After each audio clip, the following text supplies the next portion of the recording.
Computer ছাড়া কোনো রকমের আপনি পাসপোর্ট সাইজের ফটো নিজের ফোন থেকে বানিয়ে নিতে পারবেন। তার জন্য আমরা প্রথমে কি করব, ক্রোম ব্রাউজার ওপেন করব। ক্রোম ব্রাউজার ওপেন করার পরে সার্চ বারে ক্লিক করব।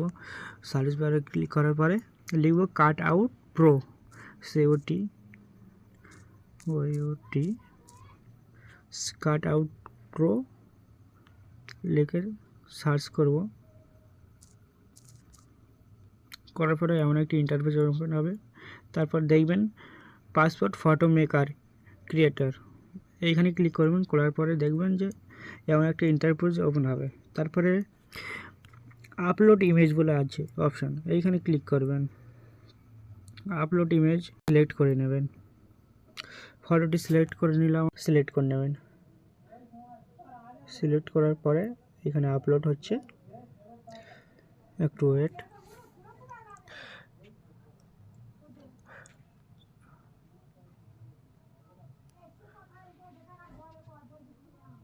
অটোমেটিক ফটোটি চলে এলো। আসার পরে এই ফটো স্পেসিফিক ফটো সাইজটা আমরা প্রথমে করব, যেহেতু আমরা ইন্ডিয়ান, সেই জন্য আমরা প্রথমে ইন্ডিয়ান পাসপোর্ট 5x5 সেন্টিমিটার এটাকে সিলেক্ট করব। তারপরে পেপার সাইজ নিচে ক্লিক করব।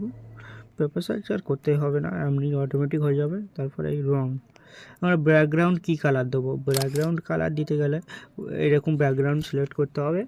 আপনি যেহেতু যেটা খুশি সেটা দিতে পারেন। আমি যেহেতু এটা দিচ্ছি, দেওয়ার পরে ডান করে দেবো।